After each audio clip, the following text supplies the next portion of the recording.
Hello friends, welcome to our தகவல் channel. இன்றைக்கி நம்ம என்ன வீடியோ பார்க்க போகிறோம்னு பார்த்தீங்கன்னா, மெட்ராஸ் ஹைகோர்ட்லேருந்து நோட்டிஃபிகேஷன் ரிலீஸ் பண்ணிட்டாங்க. என்னென்ன போஸ்ட்டுன்னு பார்த்தீங்கன்னா, office assistant, junior bailiff, senior bailiff, watchman சொல்லி இந்த மாதிரி பலவிதமான போஸ்ட் சொல்லியிருக்காங்க. இந்த வேலை வாய்ப்புக்கு நீங்கள் எல்லாருமே அப்ளை பண்ணி முடிச்சிருப்பீங்கன்னு நினைக்கிறேன். ஸோ இன்றைக்கி என்ன வீடியோன்னு பார்த்தீங்கன்னா, ஆஃபீஸ் அசிஸ்டண்ட்டுக்கான ப்ரீவியஸ் இயர் கொஷின் பேப்பர் தான் பார்க்க போகிறோம். இந்த கொஷின்ஸ் தேர்வில் இடம்பெறதுக்கான அதிகப்படியான வாய்ப்புகள் இருக்குன்னே சொல்லலாம். மேக்ஸிமம் ப்ரீவியஸ் இயர் கொஷின் பேப்பரில் தான் சில கொஷின்ஸ்லாம் கேட்பாங்க. ஸோ நீங்கள் ப்ரீவியஸ் இயர் கொஷின் பேப்பர் நீங்கள் ரிவைஸ் பண்ணாலே எப்படி ஒரு 5-10 கொஷின்ஸ் ஆச்சு நீங்கள் அட்டன் பண்ணலாம். ஏன்னா ப்ரீவியஸ் இயர் கொஷின் பேப்பரை பேஸ் பண்ணி தான் கொஷின்ஸ்லாம் கேட்கப்படும். ஸோ இந்த வீடியோ உங்களுக்கு நிஜமாகவே யூஸ்ஃபுல்லான வீடியோ தான் இருக்கும். நீங்கள் மெட்ராஸ் ஹைகோர்ட் எக்ஸாமுக்காக ப்ரிப்பேர் பண்ணிட்டு இருக்காங்கன்னா மறக்காமல் நம்ம சேனலை சப்ஸ்கிரைப் பண்ணி வச்சுக்கோங்க. அது மட்டும் இல்லை, நீங்கள் மெட்ராஸ் ஹைகோர்ட் எக்ஸாமுக்கு ப்ரிப்பேர் பண்ணிட்டு இருக்கீங்கன்னா கண்டிப்பாக நம்ம சேனலோட பிளேலிஸ்ட்டை விசிட் பண்ணி பாருங்கள். நம்ம சேனல் பிளேலிஸ்ட்டில் மெட்ராஸ் ஹைகோர்ட் பொது தமிழ் 2024, மெட்ராஸ் ஹைகோர்ட் எக்ஸாம் 24 சொல்லி 2 விதமான பிளேலிஸ்ட் இருக்குது. பொது தமிழ் பிளேலிஸ்ட்டில் பார்த்தீங்கன்னா ஃபுல் அண்ட் ஃபுல் உங்களுக்கு தமிழில் டாபிக் வைஸ் ஒவ்வொரு டாப்பிக்காக தனித்தனியாக இம்பார்ட்டன்ட் கொஷின்ஸ், அடுத்து டாபிக் வைஸ் உள்ள முக்கியமாக கேட்கக்கூடிய கேள்விகள் எல்லாமே தனித்தனி டாபிக் வைஸாக கொடுத்துருக்கோம். கண்டிப்பாக செக் பண்ணி பாருங்கள். அடுத்ததான் மெட்ராஸ் ஹைகோர்ட் எக்ஸாம் 24 2024 சொல்லி ஒரு பிளேலிஸ்ட் இருக்கும். அதில் இந்திய அரசியலமைப்பு, வரலாறு, வேதியியல், விலங்கியல்னு சொல்லி தனித்தனி டாபிக் வைஸாக பொது அறிவிலேருந்து ஒவ்வொரு தனித்தனி டாபிக் வைஸாக 200, 300, 400 கொஷின் சொல்லி முக்கியமான கொஷின்ஸாக 6th to 10th வரையிலான இம்பார்ட்டன்ட் கொஷின்ஸ் தனித்தனி டாப்பிக்காகவே நம்ம போட்டுட்டு வந்துட்டு இருக்கோம். கண்டிப்பாக இந்த வீடியோஸ்லாம் உங்களுக்கு யூஸ்ஃபுல்லாக இருக்கும். மறக்காமல் செக் பண்ணி பாருங்கள். இந்த பிளேலிஸ்ட்டுக்கான லிங்கை கீழே டிஸ்கிரிப்ஷன் பாக்ஸில் கொடுக்குறேன். இப்போ வாங்க நம்ம வீடியோக்குள்ளே போகலாம். ஃபர்ஸ்ட் கொஸ்டின், ஜனவரி மாதம் 1ஆம் தேதி ஆண்டின் தொடக்க நாள் என்பது யாருடைய ஆட்சி காலத்தில் தொடங்கப்பட்டது? ஜனவரி 1ஆம் தேதி ஆண்டின் தொடக்க நாள் என்பது யாருடைய ஆட்சி காலத்தில் தொடங்கப்பட்டது? Julius Caesar. அடுத்து, கீழ்கண்ட நால்வரில் நீதி கட்சியை சேராத தலைவர் யார்? கீழ்கண்ட நால்வரில் நீதி கட்சியை சேராத தலைவர் ராமசாமி படையாச்சி. அடுத்து, தீரன் சின்னமலை தூக்கிலிடப்பட்ட இடம் சங்கரகிரி கோட்டை. அடுத்து, மாம்பழ நகரம் என்று அழைக்கப்படும் நகரம் சேலம். அடுத்து, கீழ்கண்ட மாவட்டங்களில் எது சேலம் மாவட்ட எல்லையில் அமைந்திருக்கவில்லை? கடலூர். அடுத்து, சேலம் மாவட்டம் 4 புறமும் கீழ்கண்ட வகைகளில் எதனால் சூழப்பட்டுள்ளது? சேலம் மாவட்டம் 4 புறமும் கீழ்கண்ட வகைகளில் எதனால் சூழப்பட்டுள்ளது? குன்றுகளால். அடுத்து, சுதந்திர கட்சியை நிறுவியவர் யார்? சுதந்திர கட்சியை நிறுவியவர் சி. ராஜகோபாலாச்சாரி. அடுத்து, தமிழ்நாடு என்று சென்னை மாகாணத்திற்கு பெயர் சூட்ட வேண்டும் என்று போராடியவர் தியாகி சங்கரலிங்கம். அடுத்து, கீழ்கண்டவற்றில் எது திராவிட மொழி இல்லை? கீழ்கண்டவற்றில் எது திராவிட மொழி அல்ல? திராவிட மொழிகள் 4: தமிழ், தெலுங்கு, மலையாளம், கன்னடம். இதில் மராத்தி தான் திராவிட மொழி இல்லை. ஸோ மராத்தி தான் இதுக்கான ஆன்சர். அடுத்து, கடவுள்களின் சொந்த நாடு என்று அழைக்கப்படும் மாநிலம் எது? கடவுள்களின் சொந்த மாநிலம் என்று அழைக்கப்படும் மாநிலம் கேரளா தான் கடல்களின் சொந்த நாடு. அடுத்து, ஸ்ரீலங்கா நாட்டின் தற்போதைய பிரதமர் ரணில் விக்ரமசிங். அடுத்து, ஸ்ரீலங்காவின் தலைநகரம் எது? ஸ்ரீலங்காவின் தலைநகரம் கொழும்பு. அடுத்து, அந்தமான் நிக்கோபார் தீவுகள் அமைந்துள்ள கடல் எது? அந்தமான் நிக்கோபார் தீவுகள் அமைந்துள்ள கடல் வங்காள விரிகுடா. அடுத்து, திராவிடன் என்கின்ற சொல்லை முதலில் பயன்பாட்டுக்கு கொண்டு வந்தவர் யார்? திராவிடன் என்கின்ற சொல்லை முதலில் பயன்பாட்டுக்கு கொண்டு வந்தவர் கால்டுவெல். அடுத்து, திபேத்தின் மத தலைவர் யார்? திபேத்தின் மத தலைவர் தலாய் லாமா. அடுத்து, கீழ்கண்டவற்றுள் கவிஞர் வைரமுத்துவினால் எழுதப்படாத நூல் எது? கீழ்கண்டவற்றுள் கவிஞர் வைரமுத்துவினால் எழுதப்படாத நூல் கிறுக்கல்கள். அடுத்து, தேசிய மனித உரிமை ஆணையத்தின் தலைவர் யார்? தேசிய மனித உரிமை ஆணையத்தின் தலைவர் இந்த ஆப்ஷனில் இருக்கிறது எதுவும் கிடையாது. இப்போ கரண்ட்டாக யார் இருக்கான்னு பார்த்தீங்கன்னா நீதிபதி சிவராஜ் வி பாட்டில். அடுத்து, கீழ்கண்ட ஊர்களில் எந்த ஊர் ஜல்லிக்கட்டு நிகழ்ச்சிக்கு பெயர் பெற்றது கிடையாது? கீழ்கண்ட ஊர்களில் எந்த ஊர் ஜல்லிக்கட்டு நிகழ்ச்சிக்கு பெயர் பெற்றது கிடையாது? திருமங்கலம். அடுத்து, இந்தியாவின் துணை குடியரசுத் தலைவர் யார்? இந்தியாவின் துணை குடியரசுத் தலைவர் இந்த ஆப்ஷனில் இருக்கிறது எதுவுமே கிடையாது. இப்போ கரண்ட்டாக இருக்கிறது ஜெகதீப் தன்கர். அடுத்து, ஆஸ்கர் விருது பெற்ற இந்திய இசையமைப்பாளர் யார்? ஆஸ்கர் விருது பெற்ற இந்திய இசையமைப்பாளர் ஏ.ஆர். ரகுமான். அடுத்து, கிறிஸ்துவர்களின் வேத நூல் பைபிள் எந்த மொழியில் இயற்றப்பட்டது? கிறிஸ்துவர்களின் வேத நூல் பைபிள் எந்த மொழியில் இயற்றப்பட்டது? ஹிப்ரு. அடுத்து, உலகில் அதிகமான மொழிகளில் மொழிபெயர்க்கப்பட்டுள்ள நூல் எது? உலகில் அதிகமான மொழிகளில் மொழிபெயர்க்கப்பட்ட நூல் பைபிள். அடுத்து, குறளோவியம் நூல் ஆசிரியர் யார்? குறளோவியம் நூல் ஆசிரியர் கலைஞர் கருணாநிதி. அடுத்த கொஸ்டின், தமிழக சட்டமன்ற அவைத்தலைவர். இதில் இருக்கிறது எதுவுமே கிடையாது. Answer M. அப்பாவு. அடுத்து, இந்திய விண்வெளி ஆராய்ச்சி நிறுவனத்தின் தலைவர் யார்? இந்திய விண்வெளி நிறுவனத்தின் ஆராய்ச்சி தலைவர் இதில் இருக்கிறதும் கிடையாது. இதெல்லாம் கொஞ்சம் பழைய கொஷின் பேப்பர்னால இப்போ தலைவர்கள்லாம் சேஞ்ச் ஆகியிருக்காங்க. ஸோ இப்போ கரண்ட்டாக இருக்கிறது யாருன்னு பார்த்தீங்கன்னா எஸ். சோமநாத். அடுத்த கொஸ்டின், ஆண்டாள் இயற்றிய நூல் எது? ஆண்டாள் இயற்றிய நூல் திருப்பாவை. அடுத்து, முத்துநகர் விரைவு தொடர் வண்டி தொடர் எந்த நகரங்களுக்கிடையே இயக்கப்படுகிறது? முத்துநகர் விரைவு தொடர் வண்டி தொடர் எந்த நகரங்களுக்கிடையே இயக்கப்படுகிறது? சென்னை டு தூத்துக்குடி. அடுத்து, நோபல் பரிசு அதிகபட்சமாக எத்தனை நபர்களுக்கு பகிர்ந்தளிக்கப்படும்? 3. அடுத்து, 2 தலைநகரங்களை கொண்டுள்ள மாநிலம் எது? 2 தலைநகரங்களை கொண்டுள்ள மாநிலம் ஜம்மு காஷ்மீர். அடுத்து, பல்லவர்களின் தலைநகரம் எது? பல்லவர்களின் தலைநகரம் காஞ்சிபுரம். அடுத்து, யாருடைய பிறந்த நாள் தேசிய இளைஞர் தினமாக கொண்டாடப்படுகின்றது? விவேகானந்தர். அடுத்து, சென்னை மாநகராட்சியின் தேர்தலை நடத்துவது மாநில தேர்தல் ஆணையம். அடுத்து 33 கொஸ்டின், மறைந்த தமிழக முதல்வர் ஜெயலலிதாவின் மரணம் குறித்து விசாரிக்க அமைக்கப்பட்டுள்ள விசாரணை கமிஷன் நீதிபதி யார்? திரு ஆறுமுகசாமி. அடுத்து, மறைந்த பாரத பிரதமர் ராஜீவ்காந்தி கொலையுண்ட திருப்பெரும்புத்தூர் நகரம் எந்த மாவட்டத்தில் அமைந்துள்ளது?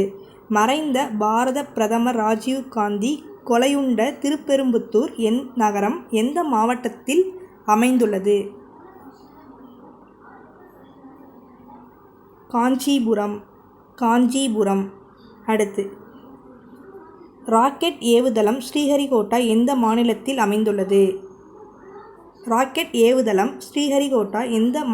அமைந்துள்ளது? ஆந்திரா. அடுத்து, 36th கொஸ்டின், புதுச்சேரி யூனியன் பிரதேசத்தின் துணைநிலை ஆளுநர் யார்? புதுச்சேரி யூனியன் பிரதேசத்தின் துணைநிலை ஆளுநர் இதில் இருக்கிறது யாரும் கிடையாது. இப்போ கரண்ட்டாக யாருக்கான்னு பார்த்தீங்கன்னா சிபி ராதாகிருஷ்ணன். சிபி ராதாகிருஷ்ணன். அடுத்து இந்திய இராணுவ அமைச்சர் யார்? இந்திய இராணுவ அமைச்சர் சேம். இதில் இருக்க ஆன்சர் எதுவுமே கிடையாது. இப்போ கரண்ட்டாக யார் இருக்கான்னு பார்த்தீங்கன்னா திரு ராஜ்நாத் சிங். திரு ராஜ்நாத் சிங். அடுத்து தமிழுக்கு அமுது என்று பாடலின் பாடலாசிரியர் யார்? தமிழுக்கு அமுது என்ற பாடலின் பாடல் ஆசிரியர் பாரதிதாசன். பாரதிதாசன். அடுத்து பாரதியார் பிறந்த ஊர். பாரதியார் பிறந்த ஊர் எட்டயாபுரம். எட்டயாபுரம். அடுத்து பாவேந்தர் பாரதிதாசனின் இயற்பெயர். பாவேந்தர் பாரதிதாசனின் இயற்பெயர் கனக சுப்புரத்தினம். கனக சுப்புரத்தினம். அடுத்து வந்தே மாதரம் என்கின்ற பாடல் அமைந்துள்ள புத்தகம்.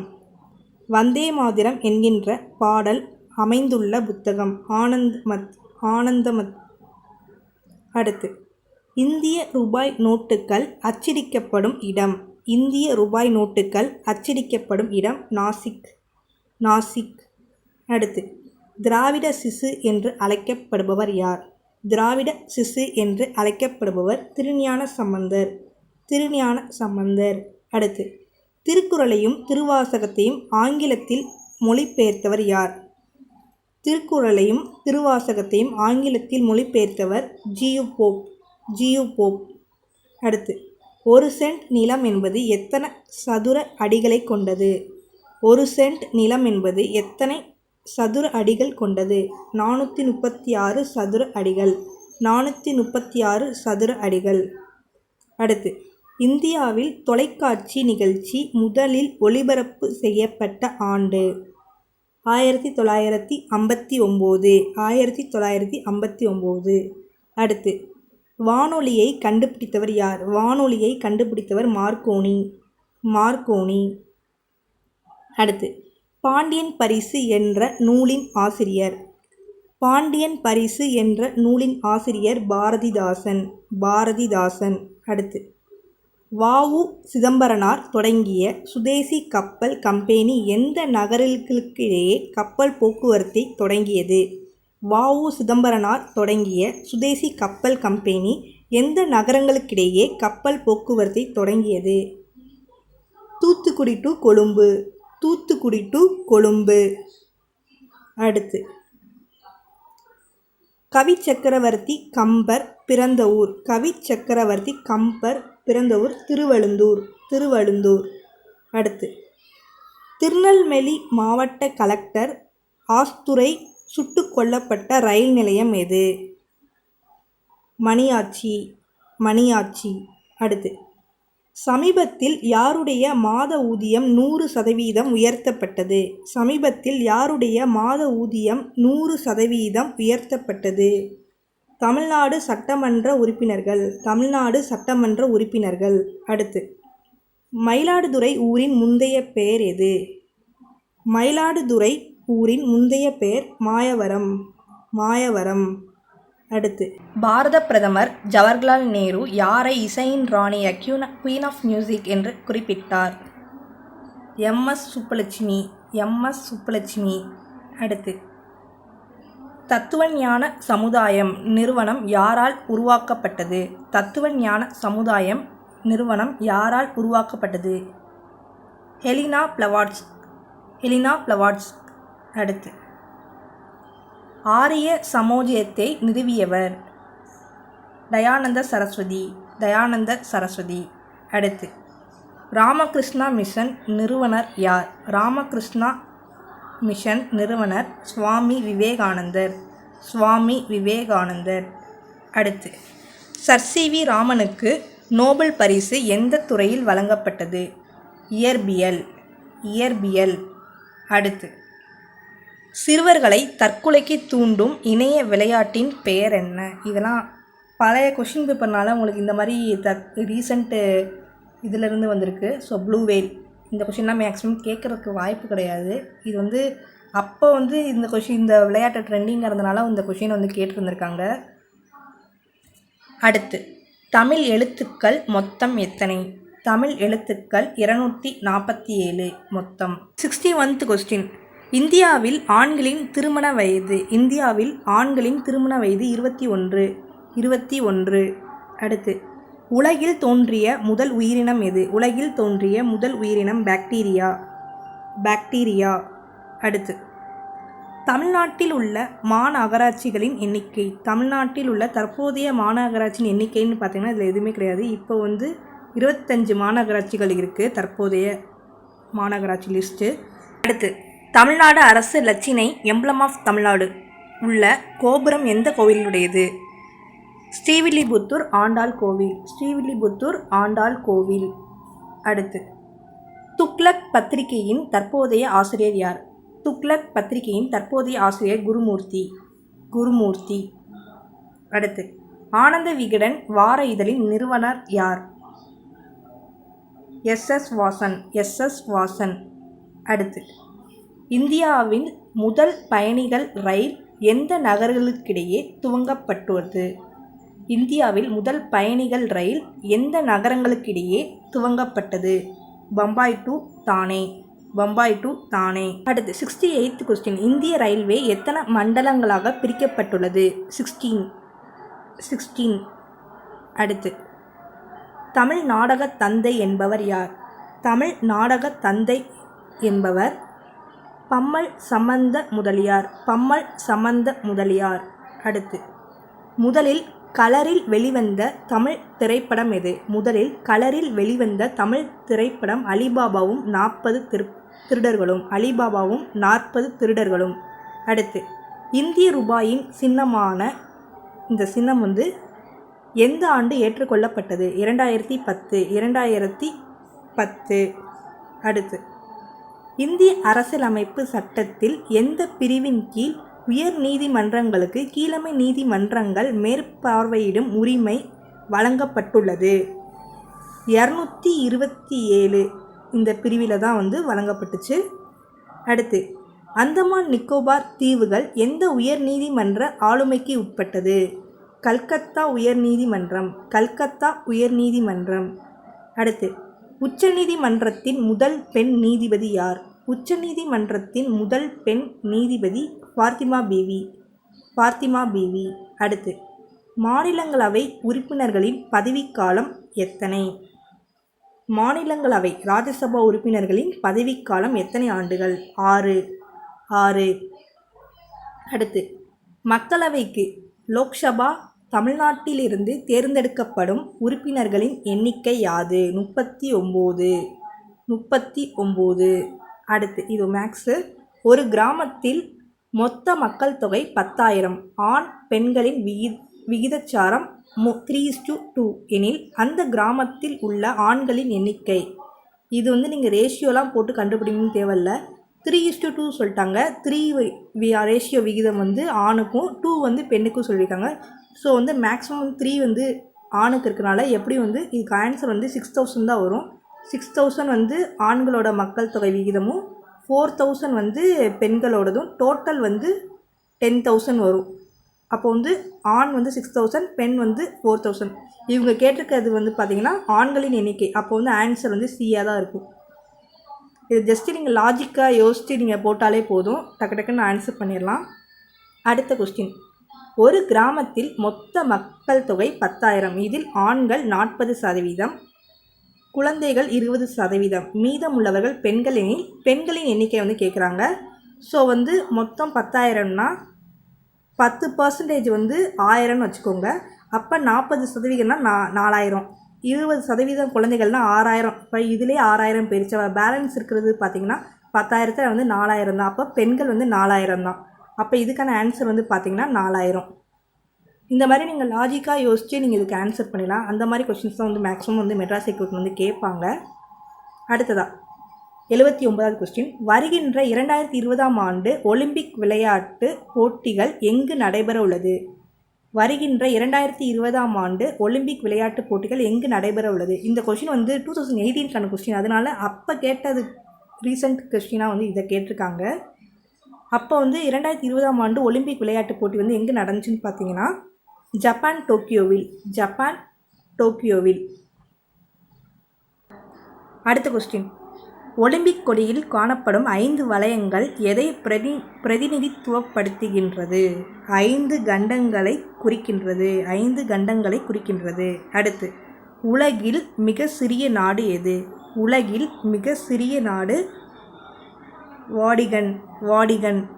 அடுத்து, ஆதார் அட்டையின் அடையாள எண் எத்தனை இலக்கங்களை கொண்டது?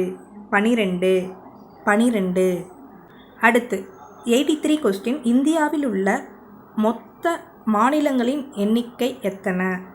28 மாநிலங்கள் இருக்குது இந்தியாவில். அடுத்து, இந்தியாவில் உள்ள யூனியன் பிரதேசங்களின் எண்ணிக்கை எத்தனை?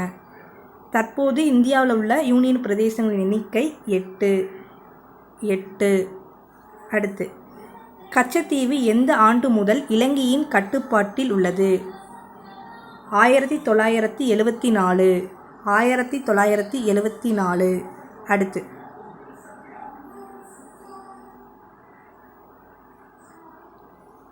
சொர்க்கவாசல் என்ற நூலின் ஆசிரியர் யார்?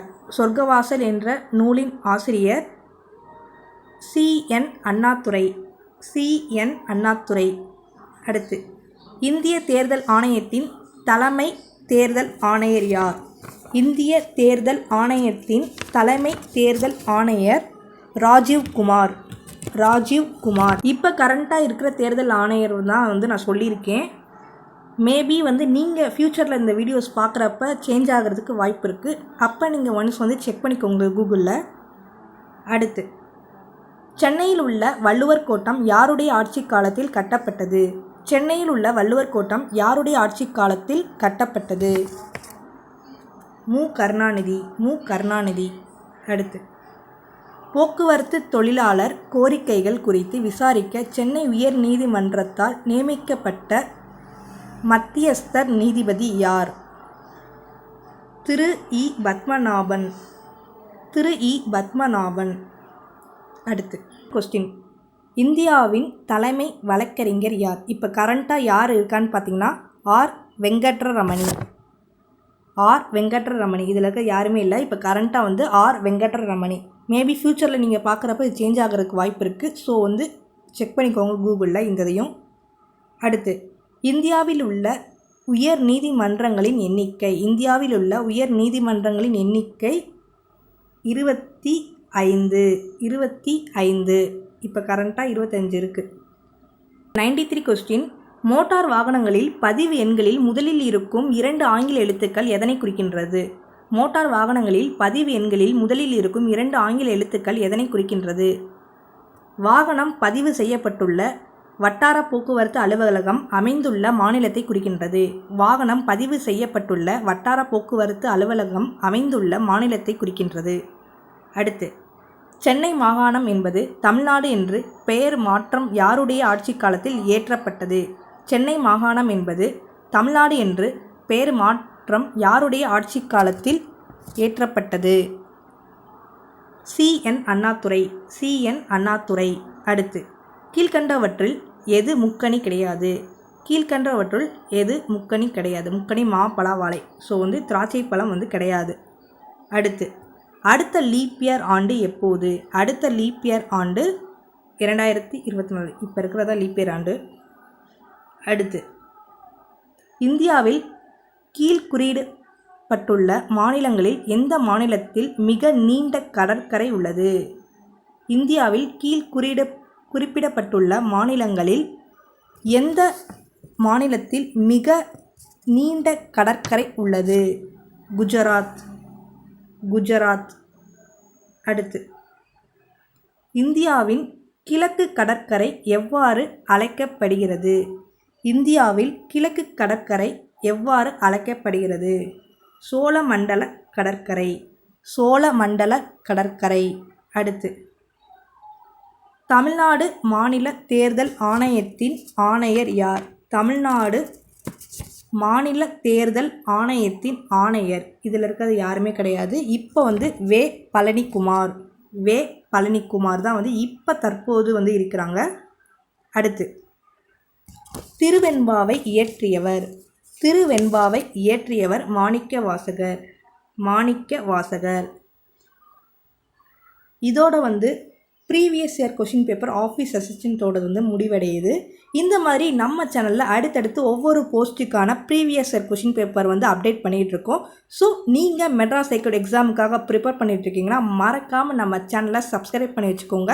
அடுத்தடுத்த வீடியோஸ் வரும், அப்போ தான் உங்களுக்கு நோட்டிஃபிகேஷனில் வந்தடையும். நீங்கள் சீக்கிரமாக வீடியோஸை வந்து பார்க்கலாம். ஸோ மறக்காமல் சப்ஸ்கிரைப் பண்ணி வச்சுக்கோங்க. தேங்க்ஸ் ஃபார் வாட்சிங்.